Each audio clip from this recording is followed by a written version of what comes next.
केंद्रीय बजट से हिमाचल प्रदेश के किसानों और बागवानों को काफी उम्मीदें हैं। 1 फरवरी को केंद्रीय वित्त मंत्री निर्मला सीतारमण बजट पेश करेंगी। ऐसे में हिमाचल प्रदेश की आर्थिकी में 5,000 करोड़ से ज्यादा की सेब बागवानी से जुड़े बागवानों को बजट से काफी उम्मीदें हैं। हिमाचल प्रदेश संयुक्त किसान मंच के संयोजक हरीश चौहान ने कहा कि प्री बजट की बैठक में पूर्व की तरह हिमाचल प्रदेश के किसानों बागवानों की मांगों को केंद्र के समक्ष रखा गया है। हरीश चौहान ने कहा कि कीटनाशकों और खादों के अलावा सेब की पैकेजिंग और बागवानी उपकरणों पर जीएसटी लिया जाता है। बजट में उसमें राहत दी जाए। एमआईएस का बजट घटाया जाने से बागवानों को नुकसान हो रहा है। सेब पर आयात शुल्क 100% किया जाना चाहिए। उन्होंने कहा कि 44 देशों के सेब से हमारी प्रतिस्पर्धा है। सेब के आयात शुल्क को बढ़ाकर 100% किया जाना चाहिए। उन्होंने कहा कि सेब का न्यूनतम समर्थन मूल्य भी 100 रुपये किया जाए ताकि बाहर से आने वाले सेब की वजह से बागवानों को नुकसान न हो।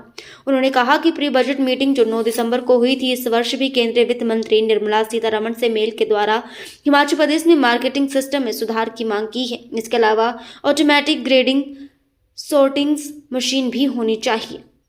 वहीं अन्य बागवानों का कहना है कि बागवान सब्सिडी के लिए फॉर्म तो भर देता है लेकिन समय पर कुछ नहीं मिलता। एंटी हेलनेट और अन्य उपकरणों पर सब्सिडी नहीं मिल रही, जिससे बागवान काफी परेशान है। केंद्र से बजट आता है लेकिन छोटे किसानों तक बजट पहुंच नहीं पाता। सरकार को इन सब मसलों पर विचार कर किसानों बागवानों की मदद करनी चाहिए।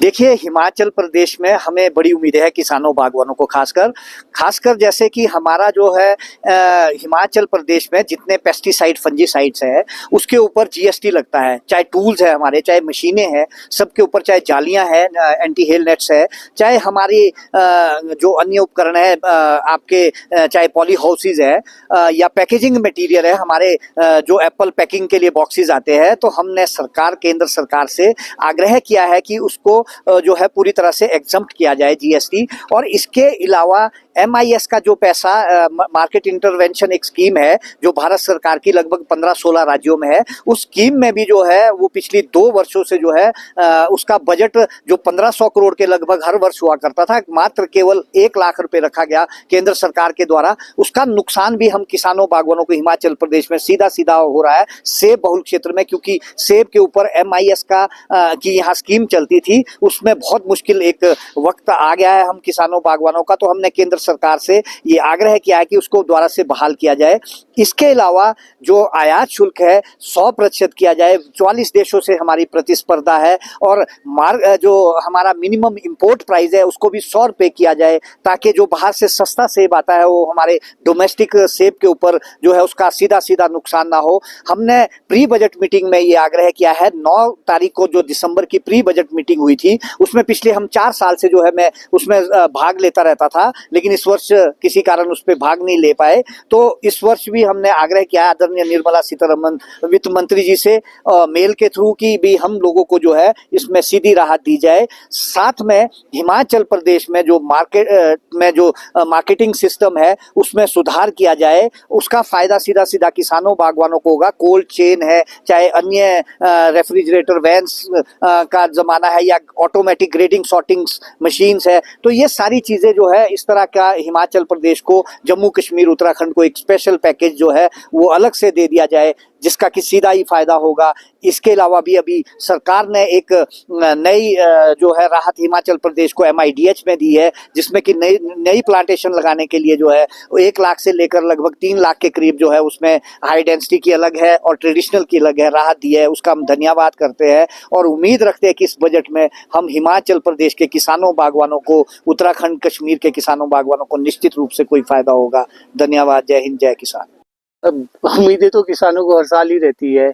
जो भी बजट आते हैं वो हमें तो पता लगता है कि भाई सेंटर से बजट आए, मगर छोटे किसानों तक कोई भी जो भी बजट आता है वो पहुंच नहीं पाता है। बहुत ही दिक्कत होती है कि छोटे किसान इसमें बहुत ही दबके रह जाते हैं, उन तक कोई भी चीज़ आसानी से नहीं पहुंच पाती है। यही रहेगी, जो भी अगर सरकार किसानों के लिए जो भी बजट पेश करती है वो डायरेक्ट किसानों तक पहुँचे। इसमें छोटे किसान तो ऐसे है कि उन तक सिर्फ कागजों में ही होता है कि भाई ये आप फॉर्म भर दीजिए, सब्सिडी आएगी, मगर वो सब्सिडी आती नहीं है। अभी आप देख लीजिए जो किसानों की ज़रूरत की चीज़ें हैं, एंटी हेल नट्स है, उस पर भी बागवानों को कोई सब्सिडी नहीं मिल रही। तो इसलिए बहुत ही ज़्यादा परेशान है किसान। फंगीसाइड में भी बिल्कुल, क्योंकि आपको पता है बागवानी आज की डेट में करना कोई आसान काम नहीं है। दवाइयों की कीमतें आसमान छू रही है। तो अगर इन सब्सिडी मिले किसानों को दवाइयों पर, तो किसान कुछ सोच सकता है, अपना उत्थान कर सकता है, अन्यथा किसान बागवानी बहुत ही मुश्किल हो गई है। ये सब्सिडी होती है जो दवाइयों पे होती है, इससे किसानों की बहुत उम्मीदें होती है, क्योंकि आपको पता है बहुत बड़ी आर्थिकी है ये हिमाचल में सेब बागवानी 5,000 करोड़ की आर्थिकी है। तो अगर हमारे युवा जो भी किसान बागवानी की ओर जा रहे हैं, अगर उनको डायरेक्ट सब्सिडी का लाभ मिले और दवाइयों पे जीएसटी वगैरह थोड़ा कम हो, तो हमारा जो युवा है वो इस तरफ जा सकता है, क्योंकि इसमें एक अच्छा विकल्प मिल जाता है कि अर्निंग का एक अच्छा साधन है। तो अगर मैं यही चाहता हूँ कि अगर सब्सिडी में थोड़ी सी शीघ्रता करे सरकार और जीएसटी वगैरह थोड़ा सा कम हो दवाइयों पर, तो युवा इस ओर ज्यादा जाएंगे। आपका नाम जानना जी, मेरा नाम साहिल भिमटा है जी। सेंटर के बजट से यही उम्मीद है कि जितने भी हमारे फार्मिंग में जो भी हमारे को यूज होती है, उपकरण जो भी होते हैं, वो उसकी सब्सिडी डायरेक्ट मिले और जल्द से जल्द मिले। 3-3, 4-4 सालों से हमें सब्सिडियां नहीं मिल रही है और जितनी भी खादों पे है वो भी रेट बढ़े हैं। तो हम उम्मीद करेंगे कि उस पे भी सब्सिडी गवर्नमेंट बढ़ाए, ताकि हमें कम से कम सस्ते से सस्ते दामों पे खादें मिले और अच्छी तरह से हम बागवानी कर सके। जितनी भी अच्छी टेक्नोलॉजी की खादें आ रही है, बाहर से कोई आ रही है, उस पे भी गवर्नमेंट सब्सिडी दे।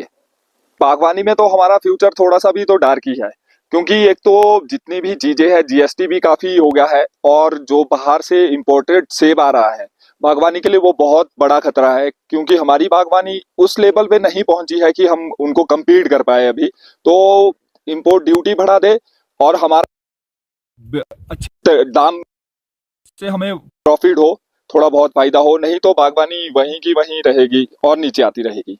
बिल्कुल, कोल्ड स्टोर चेन तो होनी ही चाहिए, क्योंकि बीच में एक जो 5 सितंबर के बाद का जो टाइम होता है, उसमें हाइटें भी शुरू हो जाती है। मिडल बेल्ट बहुत मैक्सिमम स्टार्ट हो जाता है, लो हाइट का भी लास्ट लास्ट का सेब है, तो उसमें कोल्ड स्टोर होने चाहिए, ताकि कोल्ड कुछ अच्छा जो क्वालिटी सेब है वो हम कोल्ड स्टोर पे अपने कुछ टाइम के लिए, महीने भर के लिए रख सके, ताकि इतना रश ना हो मार्केट में।